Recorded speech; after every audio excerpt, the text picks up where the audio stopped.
Hello students, in this video we are going to discuss about the magnetic element of earth magnetism.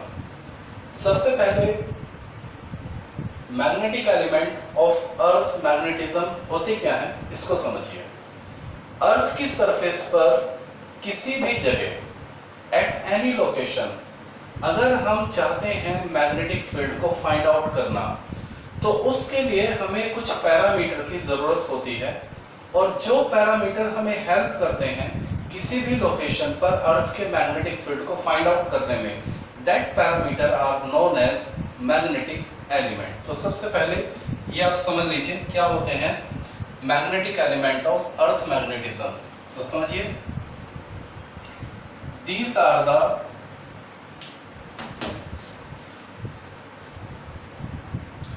parameters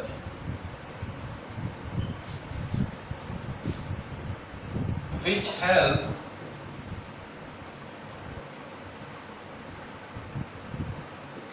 to find the value of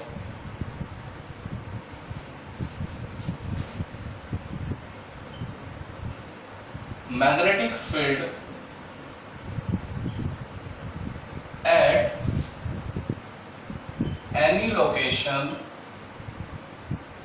on earth surface। Earth की surface पर किसी भी जगह अगर हम magnetic field को find out करना चाहते हैं then we need some parameter और उन्हीं पैरामीटर को हम क्या बोलते हैं magnetic element of earth magnetism. तो कितने पैरामीटर होते हैं? They are 3 parameter. We have 3 magnetic element. तो जब मैग्नेटिक एलिमेंट क्या होते हैं, किसी भी लोकेशन पर मैग्नेटिक फील्ड की वैल्यू को फाइंड आउट करने के लिए जो हमें हेल्प करते हैं, दे आर मैग्नेटिक एलिमेंट। और वे कितने होते हैं? 3 होते हैं। Number 1 magnetic declination, number 2 magnetic inclination and number 3 horizontal component of earth magnetic field। तो प्यारे बच्चों, इन 3 चीजों को हमें क्या करना है, पढ़ना है। तो मैग्नेटिक एलिमेंट क्या होते हैं? अर्थ की सरफेस पर किसी भी लोकेशन में मैग्नेटिक फील्ड को फाइंड आउट करने के लिए हमें कुछ पैरामीटर की हेल्प चाहिए होती है और वही पैरामीटर क्या होते हैं magnetic element. And how they are, we have the 3 magnetic element, magnetic declination, magnetic inclination and horizontal component of earth magnetic field. Let discuss one by one. चलिए इनको डिस्कस करते हैं वन बाय वन। वीडियो को pause करके एक बार magnetic element की definition लिख लीजिए, तीनों के नाम। अब एक एक करके इनको डिस्कस करते हैं। चलिए,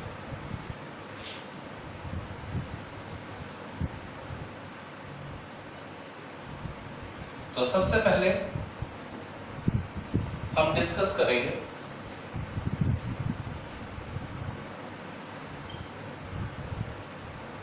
मैग्नेटिक डेक्लिनेशन को। चलिए, क्या होता है मैग्नेटिक डेक्लिनेशन? तो बहुत सिंपल सा है वैसे तो ये, जरा ध्यान दीजिए। हमने आपको बताया था we have the 2 meridian, geographic meridian and magnetic meridian। geographic meridian, the plane in which geographic axis exists, or magnetic meridian, the plane in which magnetic axis exists। तो प्यारे बच्चों, सपोज ये हमारा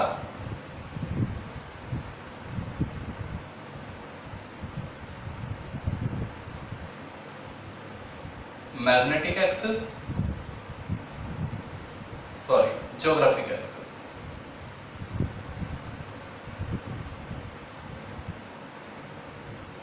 ओके, और ये मान लीजिए हमारा हो जाता है मैग्नेटिक एक्सिस।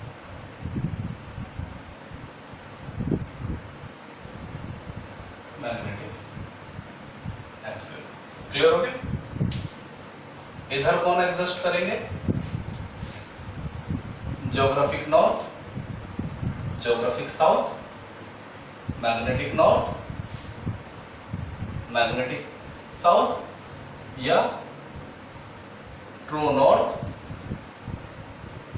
और ट्रू साउथ। ठीक, और जो हमारी मैग्नेटिक नीडल है वो उसकी डायरेक्शन किधर रहेगी? ज्योग्राफिक एक्सिस में या मैग्नेटिक एक्सिस में? बताइए। मैग्नेटिक नीडल की जो डायरेक्शन है वो रहती है मैग्नेटिक एक्सिस में। क्लियर हो गया? तो प्यारे बच्चों, इन दोनों के बीच का जो एंगल होता है उसी को बोलते हैं मैग्नेटिक डिक्लिनेशन। कुछ किताबों में थीटा से रिप्रेजेंट करते हैं और कुछ किताबों में डी से रिप्रेजेंट करते हैं। तो we will follow our NCERT. तो अपनी एनसीईआरटी में इसको डी से रिप्रेजेंट किया गया है तो हम इसी को लेंगे। ठीक है, तो मैग्नेटिक डिक्लिनेशन को डी से रिप्रेजेंट किया गया है। तो देखिए, इसकी अगर 1 मार्क्स में शॉर्ट नोट्स पे डेफिनेशन आपको लिखनी पड़े तो क्या होगा मैग्नेटिक डिक्लिनेशन? तो it is the angle between geographic meridian and magnetic meridian. आप कहोगे सर एंगल तो ज्योग्राफिक एक्सिस और मैग्नेटिक एक्सिस के बीच में बन रहा है और आपने मेरिडियन लिख दिया। प्यारे बच्चों, ऐसी कोई बात नहीं, आप मेरिडियन की जगह एक्सिस भी लिख देंगे तो भी डेफिनेशन सही है, क्योंकि ज्योग्राफिक एक्सिस जहां होगी वहीं तो मेरी ज्योग्राफिक मेरिडियन होगा। ठीक है, ज्योग्राफिक मेरिडियन क्या होगा? देखिए, एक ऐसा प्लेन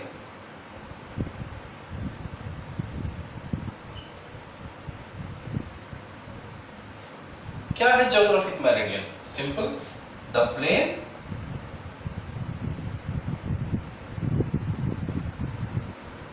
ज्योग्राफिक मेरिडियन।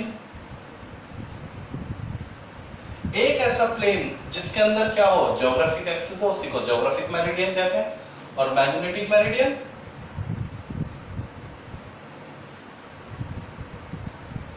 एक ऐसा प्लेन जिसके अंदर क्या हो, मैग्नेटिक एक्सिस हो, उसको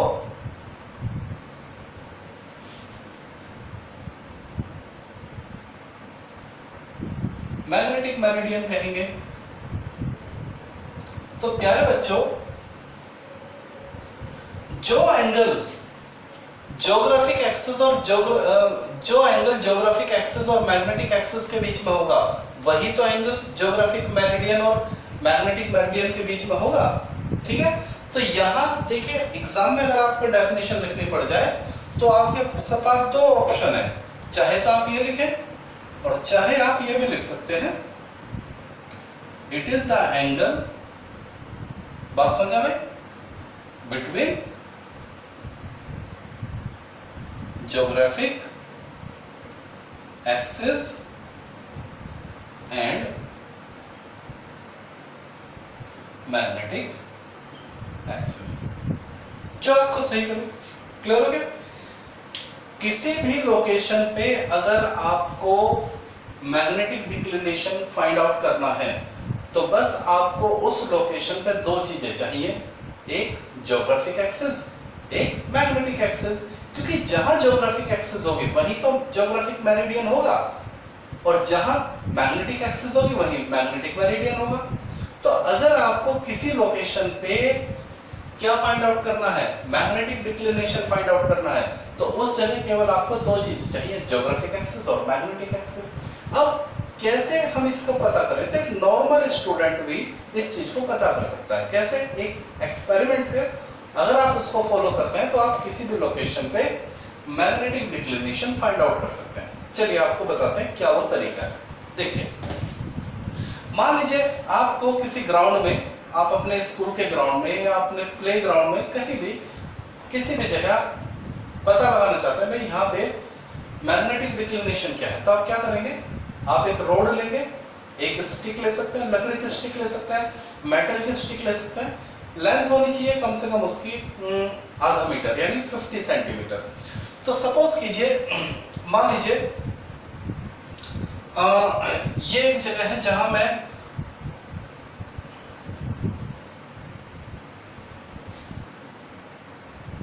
मैग्नेटिक एक्सिस, मान लीजिए मैं यहां पर मैग्नेटिक डिक्लिनेशन देखना चाहता हूं, तो जहां भी आपको उसको ढूंढना है आप क्या कीजिए, एक रोड कम से कम 50 सेंटीमीटर का वहां पर ऐसे स्टैंड कर दीजिए किसी भी तरीके से। और एक देखिए, मान लीजिए सन इधर है, मॉर्निंग में सन इधर आया, ठीक है, ये सन सुबह से लेके और शाम तक अपनी पोजीशन को क्या करेगा, चेंज करेगा। तो प्यारे बच्चों, जब ये सन पूरे दिन सुबह से लेके शाम तक पोजीशन चेंज करेगा, तो इसकी जो शैडो है वो भी तो अपनी पोजीशन क्या करेगी, देखिए चेंज करेगी।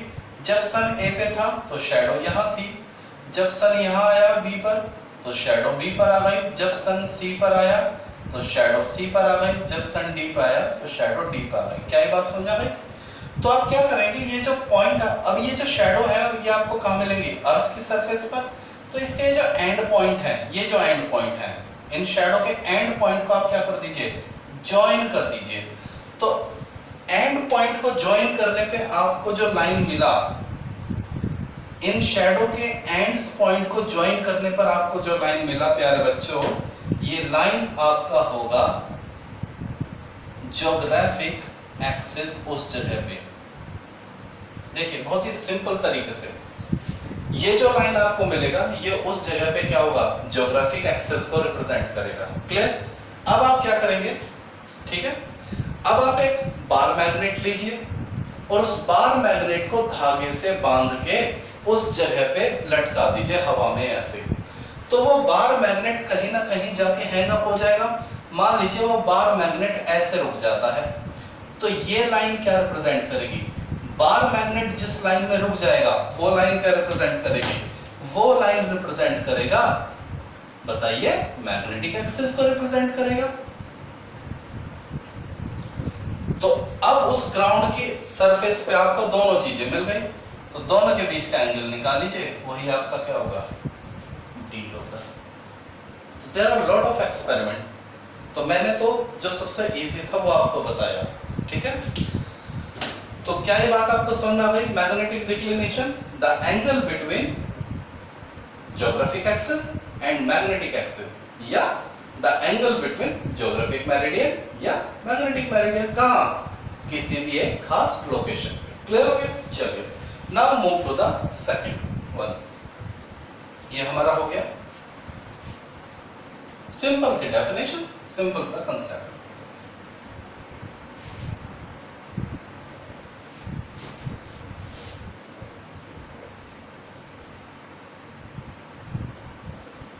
Now come to the next one.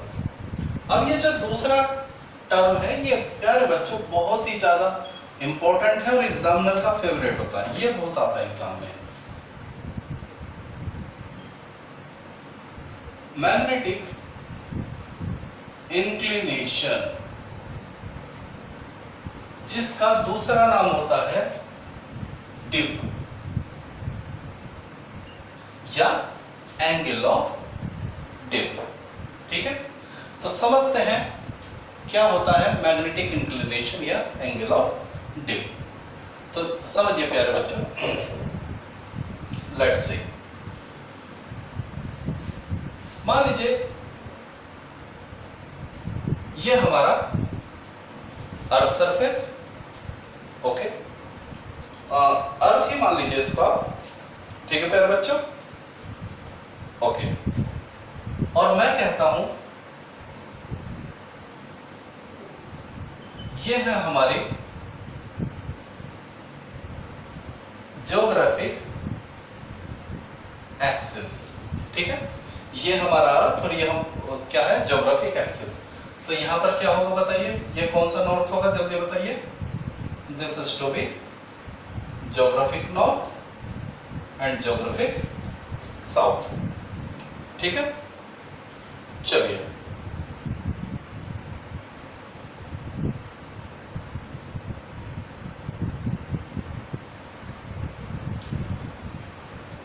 और यहां हम एक दूसरी लाइन और ड्रॉ करते हैं। एक काम करते हैं, इसको हम अपना मैग्नेटिक एक्सिस ले लेते हैं। वैसे तो मैग्नेटिक एक्सिस हम यहां भी ड्रॉ कर सकते हो, लेकिन हमें जिस चीज से जो समझ रहे हैं हम उसी को लेंगे। ये है हमारी मैग्नेटिक एक्सिस, ओके बच्चों। ज्योग्राफिक एक्सिस इसके बराबर होगी, लेकिन डीप को समझने के लिए हमें ज्योग्राफिक एक्सिस से मतलब नहीं है, हम मैग्नेटिक एक्सिस लेंगे, ठीक है। चलिए, तो ये हो गया हमारा मैग्नेटिक नॉर्थ और ये हो गया मैग्नेटिक साउथ। चलिए अब जरा ध्यान देना, ये कोई लोकेशन है, मुझे यहां पे एंगल ऑफ डिप चाहिए या मैग्नेटिक इंक्लिनेशन चाहिए, तो क्या करेंगे हम यहां पर सबसे पहले क्या रखेंगे, मैग्नेटिक कंपास रखेंगे। अब मैग्नेटिक कंपास क्या करेगा बताइए, जब हम यहां पर इस लोकेशन पे मैग्नेटिक कंपास रखेंगे तो वो मैग्नेटिक कंपास किधर इंडिकेट करेगा, देखिए वो ऐसा हो जाएगा, नॉर्थ के लिए ऊपर और साउथ के लिए नीचे। तो यानी हमें जो मैग्नेटिक लाइन, देखिए इसकी डायरेक्शन ये हो जाएगी कुछ इस तरह से, ठीक है।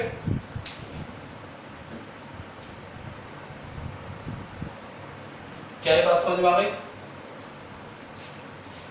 ये है निडल की डायरेक्शन, इस तरह से हो जाएगी। वो हमसे कहेगा मैग्नेटिक कंपास कि भाई ये है नॉर्थ और ये है साउथ, इसके पैरेलल ही वो हमें रिजल्ट देगा, इसके पैरेलल क्या देगा, result.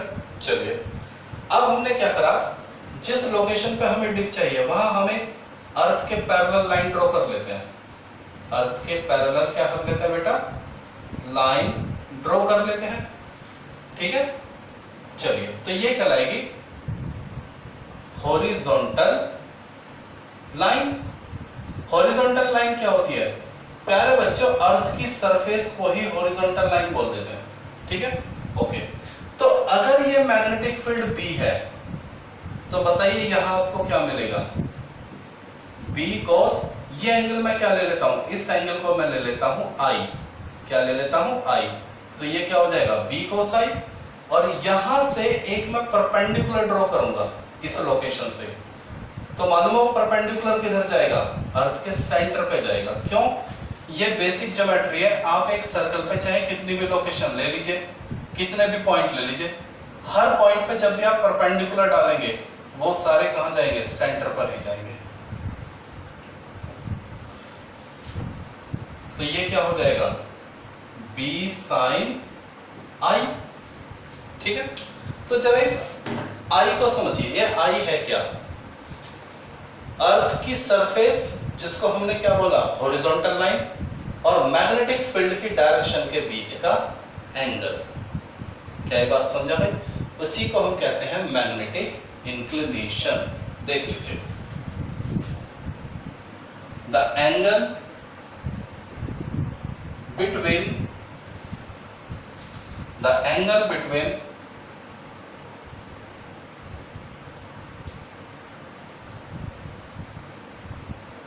magnetic field and its horizontal component is known as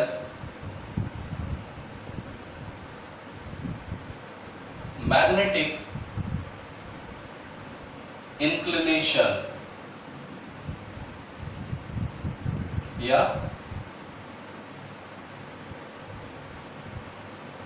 dip. Most important definition है, खूब आती है, एग्जामिनर की फेवरेट। ठीक है, किसी भी जगह आपको अगर एंगल ऑफ डिप निकालना है तो कुछ नहीं करना, मैग्नेटिक नीडल को हवा में, जो बार मैग्नेट है, बार मैग्नेट ले लीजिए, उसको हवा में हैंग कीजिए। तो मान लीजिए वो बार मैग्नेट थोड़ा सा, देखिए नॉर्थ और साउथ में जाएगा, थोड़ा सा ऐसे भी एंगल करेगा, तो बार मैग्नेट हॉरिजॉन्टल से कितना एंगल बनाएगा, वही क्या है उसका एंगल ऑफ डिप। तो इसको आप दो तरह से लिख सकते हैं कि किसी भी जगह एंगल ऑफ डिप क्या है, मैग्नेटिक नीडल या बार मैग्नेट, जो भी टर्म आप यूज करना चाहें, द एंगल बिटवीन, क्योंकि जो मैग्नेटिक नीडल या बार मैग्नेट की डायरेक्शन होगी वही किसकी डायरेक्शन होगी, मैग्नेटिक फील्ड की, अर्थ के मैग्नेटिक फील्ड की। The angle between magnetic field and the horizontal component, horizontal component यानी अर्थ सरफेस, हॉरिजॉन्टल कंपोनेंट यानी अर्थ सरफेस। ठीक है, तो देखिए मैं दो डेफिनेशन बोलूंगा जो आपको इजी लगे। The angle between magnetic field and its horizontal component is known as magnetic inclination. Clear हो गया?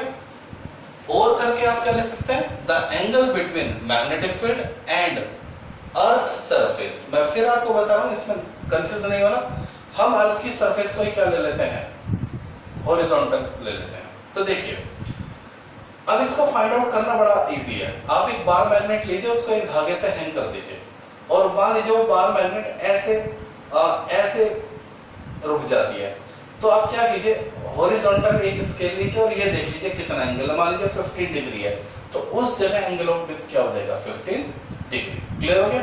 अगर मान लीजिए आपने हवा में एक बार मैग्नेट लिया और वो ठीक है नॉर्थ और साउथ में रुकेगा, लेकिन बिल्कुल हॉरिजॉन्टल रुकता है, बिल्कुल हॉरिजॉन्टल, तो उसके लिए एंगल ऑफ डिप क्या हो जाएगा, जीरो। एंगल ऑफ डिप क्या हो जाएगा, जीरो। तो ये थोड़ा सा याद रखना प्यारे बच्चों, एंगल ऑफ डिप जो होता है एट इक्वेटर वो होता है 0 डिग्री, और एट पोल वो होता है 90 डिग्री। क्लियर हो गया?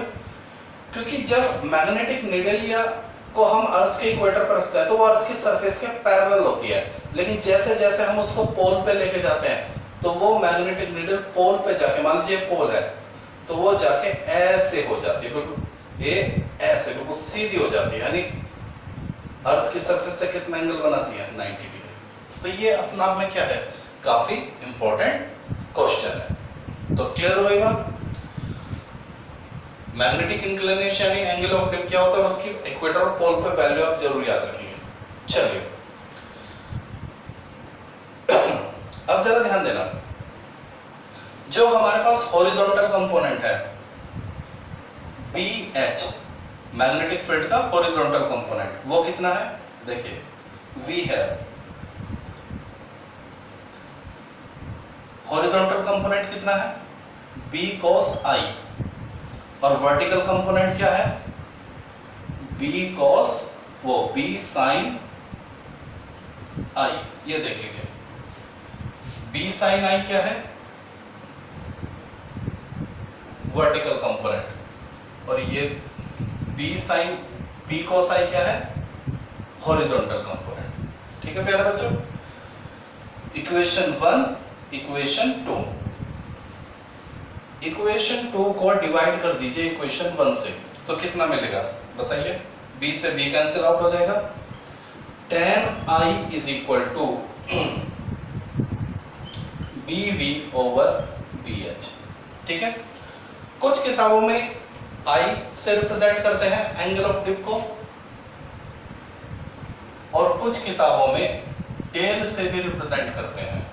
ठीक है, तो अपनी एनसीईआरटी में तो I है तो हम I फॉलो करेंगे, वैसे कुछ किताबों में टेल भी लिखते हैं। ठीक है, तो हम चूंकि हम शुरू से अपनी एनसीईआरटी फॉलो कर रहे हैं तो वी विल यूज I।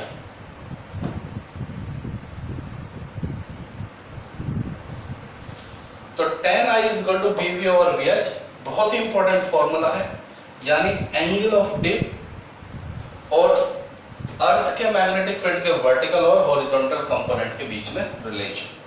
ठीक है, काफी इंपॉर्टेंट फॉर्मूला है और इसके ऊपर न्यूमेरिकल जरूरत है। जो बोर्ड में एक दो न्यूमेरिकल है वो हम आपको कराएंगे at the last of the